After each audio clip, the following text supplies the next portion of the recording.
Dan and Steffi, PI interview 1.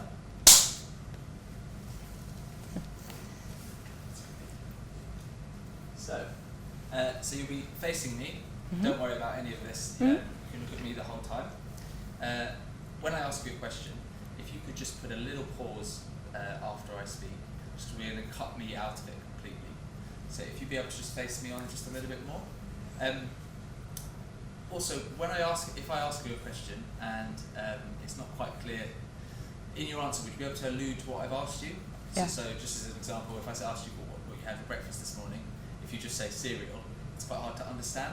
So maybe you could say, this morning I had for breakfast cereal. And so just because we're going to cut me out. Right. So would you be able to introduce yourselves and tell me where you're from, what your occupation is, and then what your role is here in the project? Do you want me to start? Yeah, you can start that. Okay, my name is Daniel Bracewell. I'm an academic at University College London, or UCL. My title there is Professor of Bioprocess Analysis, and I lead activities there in downstream processing. In the context of this project, I'm a member of the partnership. We're particularly actively collaborating with Kent and Imperial College, as well as NBF over in Thailand. Not surprisingly, our focus is on the downstream aspects of the project, particularly related to the biopharmaceutical manufacturing objectives. My name is Stephanie Frank. I work at the University College London as an academic. My job title is Lecturer in Synthetic Biology. My role in the project is the development of porcine vaccine, in particular the production of the vaccine in yeast. And we are, with my colleagues, we're looking into how to produce the protein that is required to make the vaccine in various yeast strains. This is a collaborative project together with biotech in Thailand. We are working closely on various yeast strains, but also with the University of Kent, Imperial College and NBF in Thailand. Great. Now, would you just be able to fold your collar back towards you just so the microphone is a bit close to your mouth there? Do have a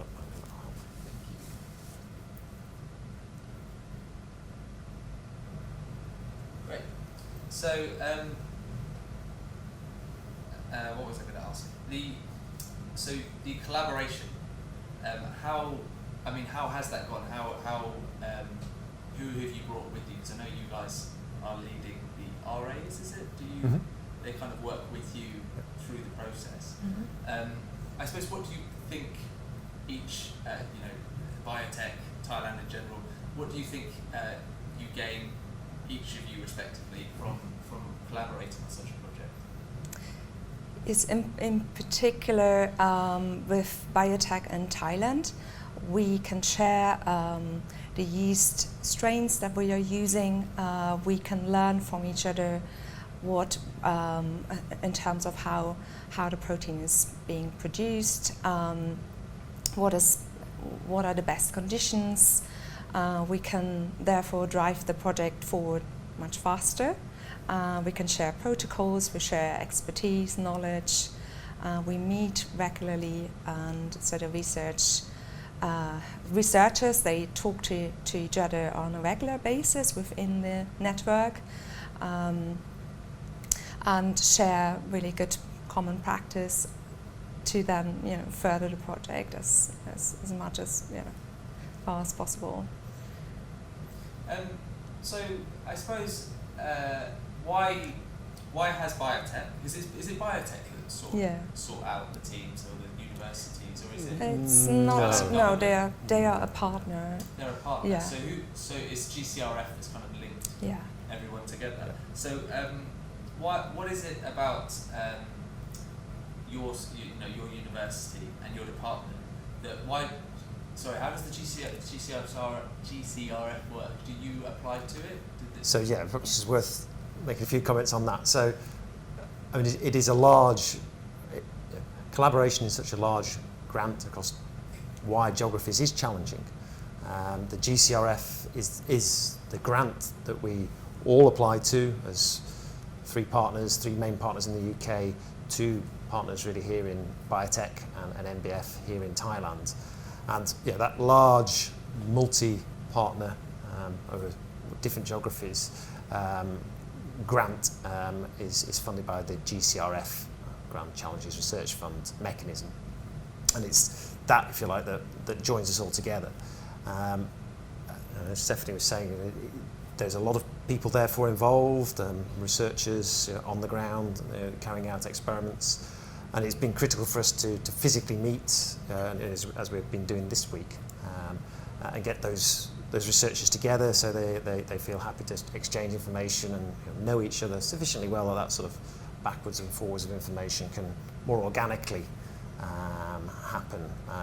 So particularly the role of people like Alison in facilitating and making sure people are meeting regularly and we keep up to date with things is a major challenge, and projects that aren't sort of quite well managed can prove difficult. So this is really what this week has been all about. So just to expand on that then, this consortium today, what was the idea behind getting together? I know you just touched upon it, but what happened at the meeting? What kind of things do you discuss? So obviously there are multiple levels of people involved, some very senior academics who maybe only occasionally touch on the project, to people those everyday work is 9 to 5, Monday to Friday is making the project happen. So it's really important we get everyone up to speed. So that was the objective of our quarterly report, is make sure everyone has an overview understanding of how all different parts of the project are going. So everything from the vaccine side of things, the porcine vaccine, through to the biologics and biotherapeutics side of things, and all of which have their own timelines going on and different objectives. So the objective of this morning's meetings was to present concise presentations of all the different work packages that were going on, such that the group as a whole then has a good understanding of how things are progressing and where they might contribute if things are going better or worse than expected, and to try and keep the overall project on track. So I suppose that what I keep hearing said is you fill in the gaps of the expertise that might be missing here, or because I suppose why is that? Is that because I suppose it might be because this hasn't happened before. Sorry.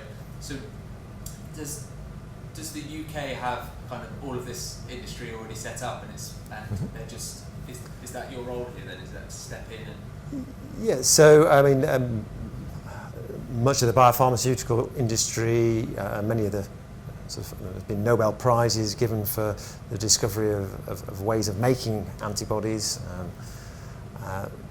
Very famously in the past, came out of the UK. So that's 20, 30, 40 years worth of history of making these sorts of molecules. Now that would be in the biopharmaceutical area. So yes, there's a long history of doing this sort of thing through to commercialisation. But particularly there's also a strong academic base of sort of molecular biology and things of that sort, which we're really building upon here. So yeah, it's that, I guess you could look at it, the history of and track record of working in these areas. And what's challenging about establishing a new industry is the number of different things that have to be achieved along the way, as well as sort of getting the cell lines. There's a lot of regulatory things that need to be considered, a lot of analytical methods that need to be developed. And so that just the breadth of number of tasks and expertise and multidisciplinary nature of developing either a vaccine or a biopharmaceutical it's a formidable challenge. Although, as I was saying, you might have some of the elements in place, building the full teams, and it's a personnel, human resources issue as much as it is a physical infrastructure issue. So on the vaccine side of things, Dan talked about some challenges there. What would you say the biggest challenges for your team is in terms of the PCV vaccine? So as for any vaccine, it's a long development process where, as Dan said, you normally need a number of people with different expertise. So within our network, we've got people that do the analytics, we've got people that express the protein in different organisms, and we've got a different IP. So we got organisms that come, from different institutes, and they don't necessarily behave in the same way. So we're looking at making a protein in various different organisms to see which, what is the most successful way, where do we get the most product, and then we can analyze it using our expertise and analysis by the various groups that are contributing to the network. The challenge is that you don't know if the product will be expressing the same in a different organism. So you've got to really look into how do I grow the organism, what are the conditions, how do I purify the protein, is this protein pure, is it the right protein? And so it's not necessarily easy to transfer between groups. So that can be a challenge, but at the same time, it also is an advantage because you're moving the project forward on several fronts and you're working together collaborative, and we're trying out different strategies. So it's also an advantage to try different strategies. So how far along would you say the process is, and what kind of future are you viewing in the project? What is the ideal outcome, and would you be able to touch on that? Yes, I think we've progressed pretty quickly along the project. So we've made a good, we can make the protein in several organisms now, yeast and E. coli, and we can purify the product. We have already established that it's the correct product, and so we've moved probably a little bit faster than initially anticipated. Some aspects have been a little bit slower because you never know what to expect, but we're going into the right direction of trying different ways. So for instance, in yeast we can secrete the protein into the growth medium, which means we don't have to open up the cells, which means this might be a cheaper process further down the line, and we're trying to purify the product. Whereas in E. coli, for instance, we can make a lot of protein, but it requires opening the cells and a few more steps in purifying the product out of the cells. So this is why we're going in parallel with many different methods, but we've advanced on a lot of these aspects. So the aim would be with this product to test clinically, is it going to be a viable product? Is it working well? How pure do we need this? What do we need to add in terms of other components to make it potentially more viable as a vaccine? So these will be the next steps that will come up very soon. And I suppose a few people have said that they're trying to make it more kind of economically viable. That's why you're trying these different approaches, what works best, but also what is in terms of capacity to make at the NBF, what will work best. Why do such economic factors come into that? I mean, surely if you've got the science down, why is it important for it to be economically viable? Well, we're talking about making this in Thailand, so this has to be a more economical way of making a vaccine, and generally for low and middle income countries. So it's particularly important that we find ways where we can scale up the production of the vaccine into larger scale. So these are going to be some of the next steps where we're going into from a small scale research and development bench scale experiment into larger scales where we're looking into tens of liters and then hundreds of liters in a fermenter, making, growing a lot of cells and bulking up the product, and that should be, economically viable. And also put simply, we're talking about animal vaccines, and farming is a business, and those vaccines have to be supplied at low cost for them to be affordable to the farmers. So that's a core requirement of any animal vaccine. It must be made at as low a cost as possible to make it affordable, and then to have the health and societal benefits that would come with that. Just for the last couple of questions, I'm just going to check your mic back quickly, because for some reason, Kira, can you just check that it's actually screwed in properly at the plug there? Is that okay? Yeah. It's okay. Because your voice for some reason is going for a bit weak. Quieter, even though I've turned it up. I thought it was my mic, but it's absolutely fine. I guess. So we get this a lot when we're talking with scientists. You know exactly what you're doing. You probably answer these questions 100 times. But for you as people, this is big work. This is going to change things for a hell of a lot of people and a lot of businesses. How does it make you feel to be part of this? Are you excited, or often scientists say actually I'm just focusing on the science. I don't really think about that kind of thing. But how does it make you feel being part of a project like this? Yeah, so this is a really exciting opportunity and development. This is the first time I've come out to Thailand and have met for the first time all of the partners within this network. It is usually exciting to see that the research we do in the lab is applied in the is actually an applied piece of research. So it's going to develop into a product.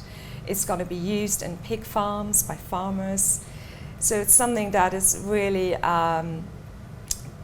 that shows an actual outcome, because a lot of research can be on a very fundamental level, which is hugely important too, I think, but may not immediately lead to some outcomes that you can grasp and see immediately. So it's really exciting to be part of such a very practical project with an immediate outcome, and it's particularly exciting because it's groups from low and middle income countries and from the UK, from a developed country, where there's obviously different challenges of just making a product for a developed country is different to having to work between different countries. So it is really, really good to see all of these aspects, the communication, the collaboration, the researchers working in the different labs, seeing the space where people work,